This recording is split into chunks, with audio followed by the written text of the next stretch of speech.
Bonjour à tous et à toutes.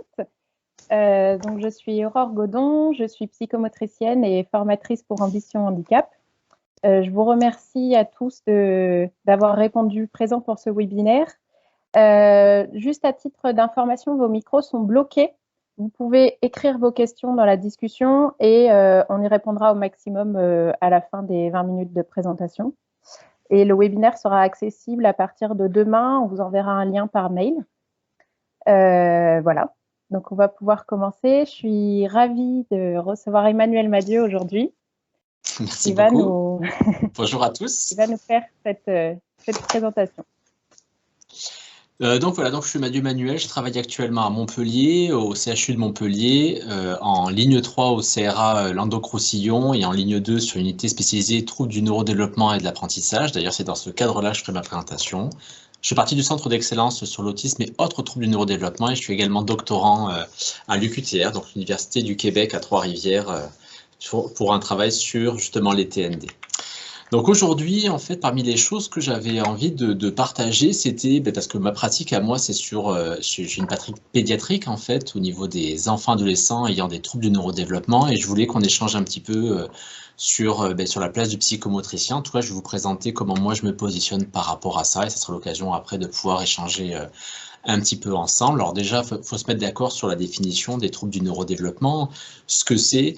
Donc on pourrait dire quand même c'est des troubles du développement au niveau neurologique, si jamais on fait vraiment ce type de choses-là. Donc ça veut dire que ce sont des personnes qui ont des connectivités particulières qui sont différentes. Donc ça peut prendre plein d'aspects différents et ça va toucher le fait de traiter certaines informations en termes d'acquérir, de pouvoir stocker, utiliser, appliquer, et ça dans plein de champs différents, l'attention, la mémoire, la perception, le langage, la motricité, les interactions sociales, enfin c'est assez vaste.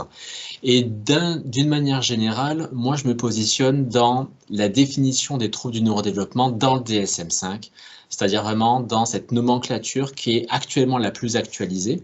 Alors bien sûr, on aura bientôt la CIM-11 qui devrait sortir là en janvier, mais actuellement c'est la plus actualisée, qui définit un petit peu les différents troubles du neurodéveloppement.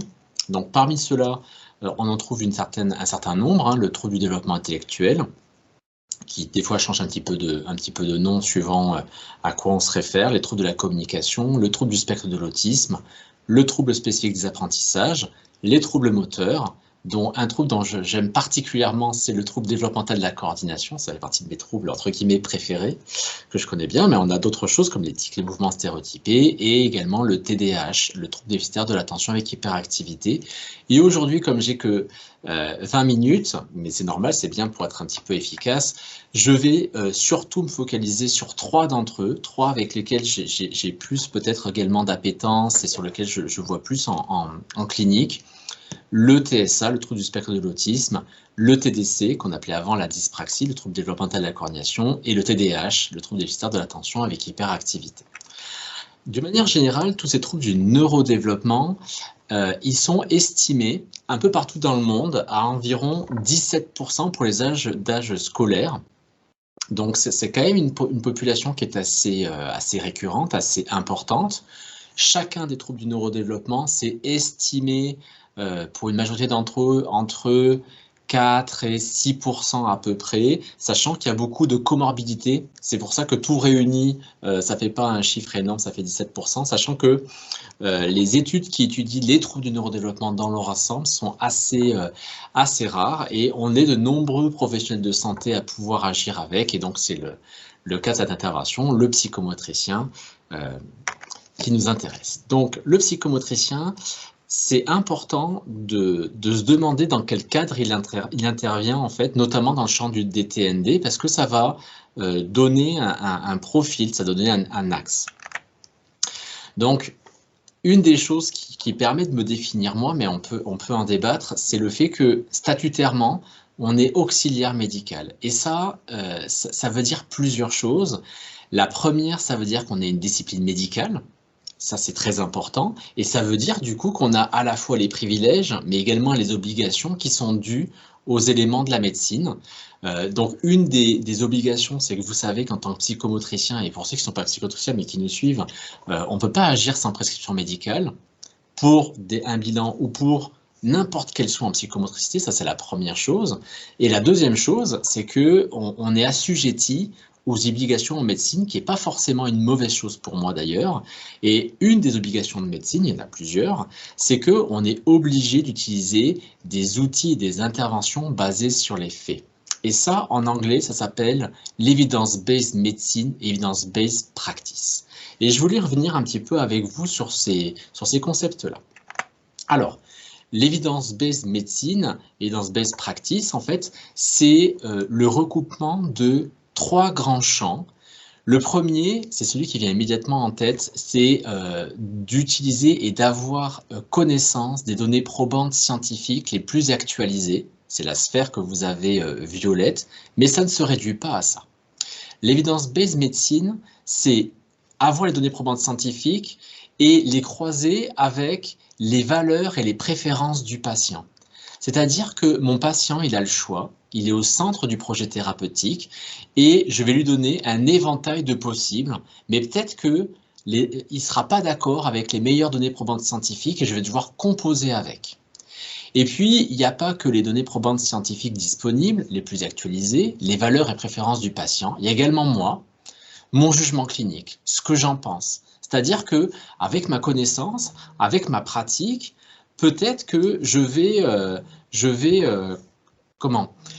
me dire que finalement, par rapport aux valeurs et préférences du patient, par rapport à tout ce qui est disponible au niveau scientifique, je vais sélectionner certains types de choses, je vais utiliser certains principes actifs ou certains outils qui vont répondre à tout ça. Donc, c'est vraiment pas le fait de se dire que l'evidence-based medicine, c'est juste lire des articles scientifiques, on prend les meilleurs et on utilise ça sans réfléchir. Non, ça veut dire il faut faire ça. Il faut également demander, prendre le temps de savoir ce que le patient et en pédiatrie, sa famille en pensent.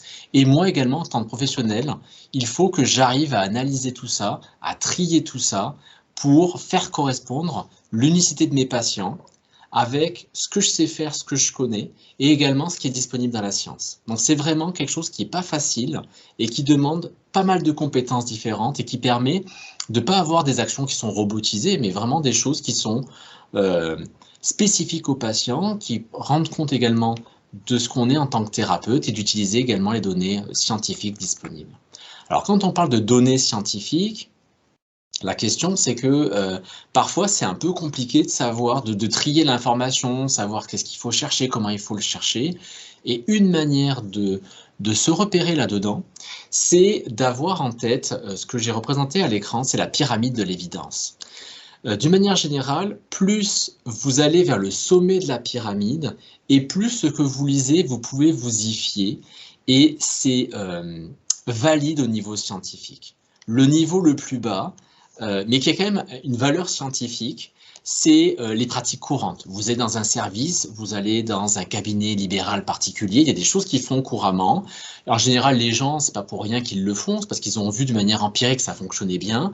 C'est intéressant, il commence à y avoir un certain niveau de preuve, mais c'est pas scientifiquement rigoureusement prouvé. De la même manière, les opinions d'experts, ce que les gens peuvent vous dire dans une conférence ou par exemple dans un webinaire, c'est-à-dire ce que je suis en train de faire, ben c'est pareil, c'est intéressant, tant et soit que c'est un expert qui vous parle, mais encore une fois, il peut y avoir des biais dans ce que les gens vous disent, donc c'est toujours intéressant d'avoir des références et vous allez voir que dans mes diapositives, il y a des références de gens beaucoup mieux que moi, beaucoup plus intelligents, beaucoup plus robustes qui ont mise en place des choses. Après, vous avez le niveau intermédiaire de la pyramide. Là, ce sont des articles scientifiques que vous pouvez trouver dans les banques de données mondiales. Vous avez des moteurs de recherche accessibles à tous, c'est Google Scholar, où là, vous avez différentes méthodologies pour arriver à montrer que l'outil ou les interventions sont ou non efficaces. Sachant que le gold standard de ça, c'est ce qu'on appelle les essais contrôlés randomisés, où en gros, vous prenez un gros groupe de patients que vous divisez en deux. Une partie du groupe de patients qui sont appariés du même âge et du même sexe, avec la même intensité de difficulté qui sont avec par exemple une procédure expérimentale, si on parle des interventions, et les autres sont sur liste d'attente ou dans un groupe contrôle. On mesure avant, ils ne sont pas différents, on mesure après, et on voit la différence entre ces deux groupes. Mais il y a d'autres types de méthodologies. Mais ça, ce sont des équipes de recherche, ce niveau-là, intermédiaire, qui essayent de prouver ce qu'ils ont fait. Donc peut-être qu'il y a des biais d'interprétation. Et puis, il y a au bout d'un moment, quand il y a plusieurs équipes de recherche qui ont fait à peu près les mêmes travaux, on peut les synthétiser, et ça, c'est le niveau haut de la pyramide. Vous avez surtout ce qu'on appelle des revues systématiques qui répondent à une question où les auteurs vont croiser, évaluer la qualité méthodologique, et puis on peut en tirer des analyses statistiques, pour notamment des tailles d'efficacité, ce qu'on appelle les méta-analyses. Et puis, tout au sommet, vous avez une synthèse de ces méta-analyses, de ces revues systématiques, voire des étages les plus bas, qui est compris dans ce qu'on appelle des recommandations de bonnes pratiques cliniques. Et pour nous, cliniciens, surtout quand on n'a pas le temps, sans doute que les premières informations qu'on devrait avoir, c'est ces recommandations de bonnes pratiques cliniques qui synthétisent des milliers d'articles de recherche scientifique. Donc, ces recommandations de bonnes pratiques cliniques, elles vont sans doute conditionner des choses, des places pour tous les intervenants auprès de toutes les pathologies, particulièrement les troubles du neurodéveloppement et notamment le psychomotricien. Donc, le psychomotricien dans les TND, il va avoir une action dans le dépistage, dans le diagnostic et en termes d'intervention pour les différentes TND. Donc, je vous ai dit que je vais me centrer sur 3 d'entre eux particulièrement, le TSA, le TDC, le TDAH. Alors, en ce qui concerne le TDC, là, je vous ai pris les recommandations de bonne pratique, c'est-à-dire le sommet de la pyramide au niveau français. C'est les recommandations INSERM. Je vous ai pris des extraits choisis, parce que le document est assez long. Mais qu'est-ce qu'il souligne? Il souligne que pour les aspects de dépistage et de diagnostic, le groupe INSERM souligne qu'il y a besoin d'un spécialiste de la motricité, et il y en a 2 sur le territoire français, c'est le psychomotricien et l'ergothérapeute. Donc déjà, ça veut dire que pour le trouble développemental de la coordination, si jamais il n'y a pas un des 2 professionnels de santé qui est mis en place, a priori, il n'y a pas de diagnostic possible. Donc vous voyez que pour ça, le psychomotricien est une des 2 valeurs refuge pour ça, et donc très important. En termes d'intervention pour le trouble développemental de la coordination, on voit que c'est également un des 2 professionnels qui sera en première ligne des interventions. Vous voyez que là, le rapport INSERM cite l'approche coop, mais il y a d'autres approches qui peuvent être efficaces avec les TDC, et que ces interventions en ergothérapie ou en psychomotricité devraient utiliser ce type d'approche-là, et que le psychomotricien est un des 2 professionnels qui est cité pour être le plus efficace avec le trouble développemental des coordinations. Donc, quelque part, les recommandations nous disent, en fait, place la légitimité du psychomotricien. Vous voyez que là, elle est très grande pour le TDC, et en même temps, elle nous aiguille sur des outils, ou que ce soit des outils de diagnostic ou des outils d'intervention. Ici, c'est un exemple d'outil d'intervention efficace comme l'approche coop.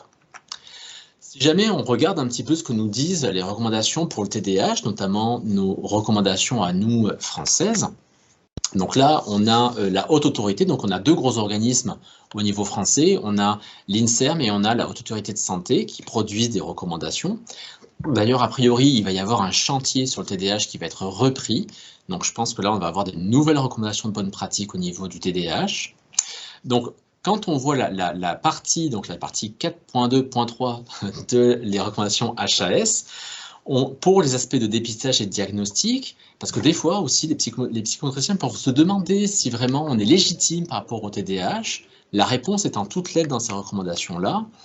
On voit que le psychomotricien, et je vous l'ai encadré en rouge, est légitime pour participer à l'évaluation. Alors on pourrait se dire peut-être les aspects sensoriels, les aspects moteurs, mais en fait, on a également une légitimité pour évaluer les troubles cognitifs associés au TDAH, notamment les fonctions attentionnelles, les fonctions exécutives et ce qu'on appelle l'aversion du délai, c'est-à-dire une difficulté à pouvoir inhiber des réponses automatiques notamment.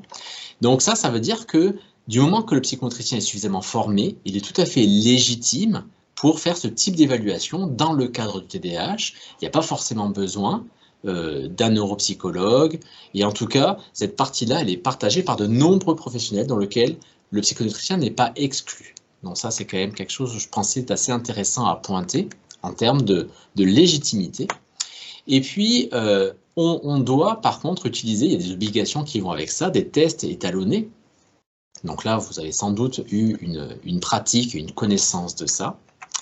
En termes d'intervention pour le TDAH, donc, il est précisé qu'il a un rôle central, ce n'est pas le seul. Différents professionnels peuvent intervenir pour le TDAH. Et là, on va parler de prise en charge rééducative qui vont s'axer soit sur les fonctions motrices, mais également les fameuses fonctions cognitives, c'est-à-dire qu'on est légitime pour mettre en place des interventions sur les fonctions exécutives, les fonctions attentionnelles et les fonctions cognitives, et également des aspects de relaxation. Et autre chose qui me paraît intéressant, c'est que là, en tout cas pour le TDAH, c'est précisé en toutes lettres, on va être légitime pour faire de la guidance parentale dans la vie quotidienne. C'est quelque chose qu'on peut faire couramment en termes d'intervention. Le dernier pan, le dernier trouble du neurodéveloppement sur lequel je voulais revenir avec vous, c'est le trouble du spectre de l'autisme. Donc là, dans les recommandations HAS, donc il y a un petit entrisme d'un modèle qui s'appelle la CIF, la classification internationale du fonctionnement et du handicap, qui permet d'envisager le fonctionnement d'un individu. Il y a trois grands domaines, je dirais, qui intéressent le psychomotricien dans l'évaluation régulière qui est nécessaire, demandée par la HAS en 2010, les aspects sensoriels et moteurs. Et je crois savoir que l'organisme de formation pour lequel je fais le webinaire va proposer des formations dans ce type de champ. Et également, et ce n'est pas les seuls, de voir un peu comment ça impacte la vie quotidienne, tant au niveau moteur qu'au niveau sensoriel, et également comment ça peut impacter les apprentissages, notamment scolaires ou professionnels. En termes d'intervention, ce que nous dit l'HAS, c'est que sur les aspects notamment de motricité et de sensoriel, ce qui va être important, c'est que les intervenants soient formés. Donc ça veut dire que les psychomotriciens, quand ils veulent travailler avec ils sont déjà légitimes pour intervenir, mais ils sont légitimes du moment qu'ils sont correctement formés aux interventions recommandées, aux interventions qui ont montré la démonstration de leur efficacité, notamment sur les aspects de motricité. Vous voyez qu'il y a l'équilibre également qui est cité, et que le psychomotricien fait partie des spécialistes qui est cité en toutes lettres comme des spécialistes de première intention pour les personnes TSA. Donc vous voyez que finalement, ces recommandations, elles cadrent, elles peuvent orienter, et des fois elles nous donnent des obligations, notamment de formation, mais en tout cas, elles légitiment également notre intervention dans le grand panel des spécialistes que nous pouvons être, des paramédicaux et médicaux auprès des troubles du neurodéveloppement. Au final, et je conclurai là-dessus, le psychomotricien, il est reconnu dans les textes comme compétent dans le champ des troubles du neurodéveloppement. Donc ça, c'est quelque chose de très important, c'est-à-dire qu'on a toute notre place là-dedans. Encore faut-il avoir connaissance des textes, et peut-être que c'est quelque chose sur lequel les psychomotriciens doivent s'intéresser, effectivement, parce que des fois, dans les discussions, dans les répartitions des champs de compétences, c'est pas aussi évident que ça. On est légitime et reconnu comme compétent dans différents type de domaine, notamment le dépistage, l'aide au diagnostic. Bien sûr, on ne va pas poser de diagnostic, on n'est pas médecin, hein, mais on contribue au diagnostic parce qu'on est auxiliaire médical. Et en termes d'intervention, cette légitimité dans les textes, elle découle, elle est basée, elle repose sur une pratique dans l'evidence-based medicine. Et là, ça veut dire qu'en première intention, on doit utiliser les éléments qui ont fait la démonstration de la preuve, mais si votre patient qui a un TND ne répond pas bien à ces interventions recommandées, bien sûr qu'en deuxième intention, vous pouvez utiliser des choses qui n'ont pas fait la démonstration de la preuve. C'est-à-dire qu'on n'a pas tout prouvé, la science, ce n'est pas quelque chose qui permet de tout connaître, de tout savoir, et puis des choses qu'on n'a pas encore prouvées sont efficaces à l'heure actuelle, donc je ne suis pas en train de vous dire qu'il ne faut pas l'utiliser, simplement, ce n'est pas des choses à débloquer en première intention, parce qu'on est assujetti à l'evidence-based medicine. Et donc, pour être dans cette evidence-based medicine, en tant que psychomotricien, on a quelques obligations, notamment le fait d'être sur la mise à jour des connaissances scientifiques, et ça va très vite, notamment sur l'évolution des concepts des TND, c'est-à-dire la manière dont on perçoit les pathologies, ça évolue dans le temps, ça change, et tout ça permet d'être plus efficace dans notre pratique clinique. Il va falloir effectivement continuer à se former au niveau des outils diagnostiques standardisés qui sont recommandés, et parfois c'est même pas l'utilisation, c'est l'analyse des outils qui change dans le temps. Il y a des choses qui évoluent aussi, c'est pas parce que vous achetez le manuel que c'est tout bon, c'est gagné, donc il va falloir suivre l'actualité scientifique au niveau des outils. Et enfin, il y a un gros besoin, je pense, de formation au niveau des approches recommandées, et il va falloir utiliser ces interventions en première intention. Et par exemple, pour vous donner mon exemple, ce que je fais maintenant au niveau des TDC, au niveau des troubles développementaux des coordinations, ça n'a rien à voir quand je suis sorti de l'école. J'ai dû me former, et ce que je vois maintenant, c'est que c'est beaucoup plus efficace que ce que je faisais avant. Mais avant, j'étais au plus près de la science, mais la science, heureusement, évolue beaucoup. Et donc, je pense que maintenant, je suis quand même beaucoup plus efficace pour mes patients, et ça, c'est quand même une bonne nouvelle pour eux. Voilà, en tout cas, on a un grand champ devant nous, on a plein de choses à faire, je pense qu'on est très utile, et ça, en tant que psychomotricien, ça fait que je suis toujours autant passionné par mon travail, et j'espère que vous partagez ça. En tout cas, je vous remercie beaucoup de m'avoir écouté, et je rends la parole pour pouvoir répondre éventuellement à vos questions. Merci beaucoup. Merci beaucoup, Emmanuel, de nous avoir présenté tout ça de façon très claire. Je pense que ça fait du bien aussi aux psychomotriciens de revoir un petit peu quelle est leur place, parce que comme tu le disais, on a beaucoup de champs de compétences, mais parfois c'est bien de voir voilà, qu'on peut les partager avec les autres, mais qu'on a aussi une action spécifique à mener dans les TND. Et puis, comme tu le soulignais, c'est vrai qu'il faut être très au clair par rapport aux recommandations de bonne pratique, mais il faut aussi avoir la clinique qui va avec et utiliser des méthodes ou des tests. C'est très bien, mais effectivement, c'est notre sens clinique aussi qui va faire qu'on va être le plus efficace possible. Super. J'attends une seconde pour voir si on a des questions. Je crois que ça a été très, très clair. Bah, super. Il n'y a pas de questions pour le moment, mais Aurore, je ne sais pas si tu voulais développer un ou deux sujets. Alors, Emmanuel, tu nous disais qu'effectivement, c'est bien de pouvoir se former en tant que psychomote. Oui. Quelles sont les méthodes spécifiques auxquelles on peut se former? Attends, je crois qu'il y a une question. Alors, il y a beaucoup de méthodes auxquelles on peut se former, ça dépend dans quel champ. Il y a plein de choses auxquelles on peut se former. Dans le champ de l'autisme, par exemple, il y a le modèle de Denver qui peut être intéressant. Il y a des formations de base aussi, ABA, qui peuvent être bien. On peut, si jamais on fait de la guidance parentale, être formé au PACT notamment, des choses comme ça. Dans le champ du TDAH, pour l'accompagnement parental, on a les groupes de Barclay, qui se font beaucoup, par exemple dans le service, beaucoup les psychomotriciens participent à ça. On a d'autres formations qui sont possibles, notamment, je vais faire un petit peu de pub, mais il y a du réduction PFE, donc c'est des groupes qu'on peut faire directement sur les patients où on prend en compte leurs besoins, par exemple. Dans le TDC, les deux approches les plus recommandées, c'est la coop, où en gros, on va apprendre aux enfants et aux adolescents, voire aux adultes, à résoudre des problèmes moteurs, où on va les guider, nous en tant que thérapeute. Et puis nous avons également la neuromotor task training, qui est une autre technique où en fait on va essayer de faire émerger le bon mouvement en mettant différents types de contraintes dans notre séance pour permettre à ce que dans les milieux de vie, ils puissent utiliser les coordinations. Voilà, c'est des exemples parmi tant d'autres dans les trois champs que j'ai explorés avec vous.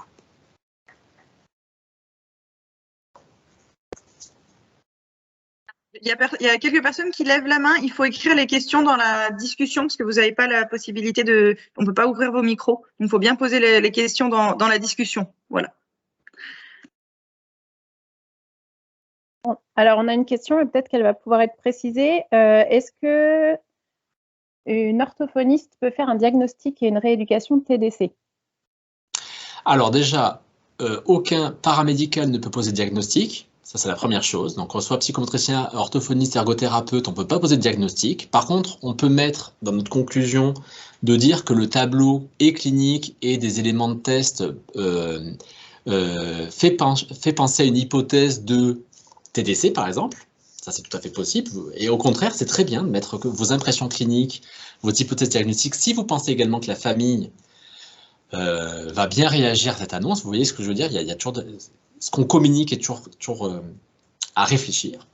Ça, c'est la première chose. Et après, est-ce qu'une orthophoniste peut prendre en charge un TDC? C'est une autre question.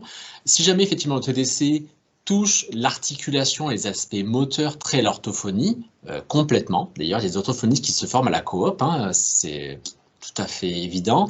Après, est-ce que c'est du ressort de l'orthophoniste de travailler certains types de coordination? Je ne suis pas certain. Sachant que les orthophonistes, ils ont des actes qui sont bien balisés. Donc, si jamais c'est dans les actes, complètement, tout à fait.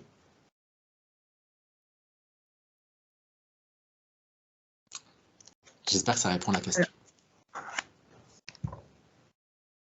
Alors, il y a une autre question, mais j'ai l'impression qu'Aurore est un petit peu buggée. Oui. Oui, pardon. Le bilan neuropsychologique est-il indispensable au diagnostic du TDAH? Non, justement, au contraire. En fait, dans les recommandations, qu'elles soient nationales ou internationales, ce qui est recommandé, c'est que le diagnostic de TDAH doit être exclusivement clinique. Et donc là, c'est la validation avec différentes sources sur les 5 critères A, B, C, D, E du DSM-5. Et dans le critère A, c'est 2 listes de symptômes. Donc, il ne faut pas de bilan neuropsychologique, et sauf si vous avez dans l'anamnèse des soupçons ou dans le fonctionnement actuel du patient, il n'y a pas forcément besoin d'un test de QI non plus. C'est seulement s'il y a un doute. S'il y a un doute, par contre, on le fait immédiatement. Par contre, à quoi vont servir les tests neuropsychologiques des fonctions exécutives dont on parlait dans le psychomotricien et tout ça, que peut faire passer le neuropsychologue, en général d'ailleurs un des spécialistes de ça, c'est pour calibrer les interventions. Donc, ce n'est pas pour le diagnostic qu'on va faire les tests, c'est pour calibrer les interventions. Merci. Il y a une question très intéressante. Vers quel médecin envoyer un patient qu'on suspecte d'un TDC pour poser un diagnostic? Neuropédiatre, neuropsychiatre? Alors, en général, les mieux formés sur la question sont les pédopsychiatres, en général. Après, ça peut être un neuropédiatre. Alors après, ça dépend vraiment des personnes. Je dirais que sans connaître comme ça, je réenverrai moi sur un pédopsychiatre. En général, ils ont une connaissance du DSM-5, ils ont une connaissance des troubles du neurodéveloppement, plus dans leur formation de base que les autres, mais vous pouvez avoir même des médecins généralistes qui sont bien au clair. Ça arrive là, notamment avec les plateformes PCO. On a de plus en plus de médecins de première ligne qui sont de plus en plus compétents, qui montent en compétences dessus. Donc voilà, mais à choisir, pédopsychiatre. Où trouver les informations concernant l'évolution des recherches? Alors, là, ça veut dire, en fait, effectivement, c'est une très bonne question. Ce qu'il faut savoir, c'est que les recommandations de bonne pratique, elles sont gratuites. Donc, parce que les articles de recherche sont payants. C'est particulier, mais c'est comme ça. Donc, vous pouvez mettre en place des veilles, c'est-à-dire que vous pouvez programmer pour avoir des veilles, et quand vous lisez une recommandation, en général, sur la recommandation, il y a la date de péremption. C'est comme quand vous achetez un yaourt, c'est marqué dessus. Par exemple, les dernières recommandations internationales sur le TDC, qui s'appelle en anglais DCD, pour Developmental Coordination Disorder, on sait qu'elle périme en janvier 2022. Ça veut dire que moi et toute mon équipe de psychomotriciens, on va, à partir de janvier, scruter régulièrement pour trouver. Alors après, on a les organismes qui produisent. Pour les recommandations TDC, par exemple, c'est l'organisme EACD qui les font. Donc, on va aller régulièrement sur le site dessus. Une autre manière de faire une veille, c'est d'ouvrir un compte à ResearchGate. ResearchGate, c'est le Facebook des chercheurs. Et vous pouvez mettre des veilles par mots-clés. Et dès qu'il y a une publication sur ResearchGate, vous avez une alerte dans votre boîte mail. C'est une dernière manière de le faire, c'est les centres de ressources autisme ont des centres de documentation gratuits pour les familles et les professionnels où vous pouvez demander tout ou partie de certains articles scientifiques et qui vous fassent des recherches régulières sur un certain thème. Voilà. Et après, il y a plein d'autres manières de le faire, mais c'est les moyens les plus simples qui viennent en tête. Je vais encore te poser 2 questions, puis après, peut-être en termes d'horaire, on devra s'arrêter là. Okay. À partir de quel rang percentile ou note standard pour le MABC, on peut émettre l'hypothèse d'un TDC? Ça dépend de l'âge. Dans les recommandations de bonnes pratiques internationales et nationales, pour les enfants de 5 ans et plus, le rang percentile est fixé à inférieur ou égal au 16e rang percentile, et pas le 5e comme c'est marqué dans le manuel. Ça, c'est pour les enfants de 5 ans et plus.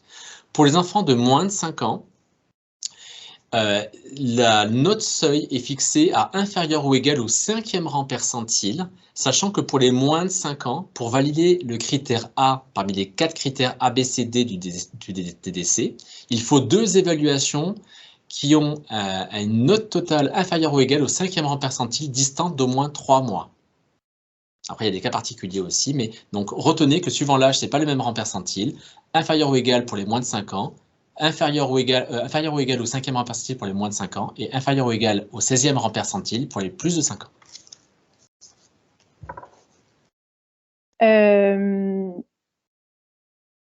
Donc, la dernière question, c'est: j'avais vu que la méthode coop est une méthode ou une approche plutôt utilisée par les ergots. Oui. Quelle est la question? Cadeau, la dernière. C'est la question. Donc, pourquoi, à mon avis, quelle est notre légitimité en tant que psychomote, peut-être?